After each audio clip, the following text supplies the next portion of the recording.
How to update all the Android apps at once. Hey everybody! If you like to update all the Android applications at once, you may follow up these steps.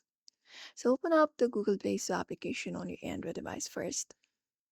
And then once you open it up, you can tap on your profile icon in the top right corner. And from here, look out for the option called Manage Apps and Devices.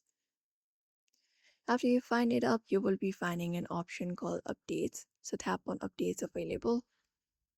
And once you do so, you will be finding a very specific option called Update All. So you will be just tapping on that option called Update All to update them all simultaneously. And that will update all the application, all the Android applications at once. And that's it. So this is how you basically download and install the latest version of all of your apps simultaneously on your Android device.